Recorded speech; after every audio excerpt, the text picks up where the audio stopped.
Hello and welcome to day 7 of our drawing challenge. Now today's challenge before you is to try and... is it 7? This is the halfway point, so we're halfway there. Thank you very much to everyone who's been submitting their drawings and sending them in. It's been great to see.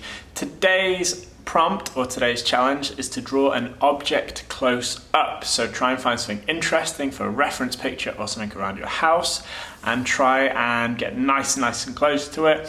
Bust out your materials and let's see what you can do. Okay, let's go.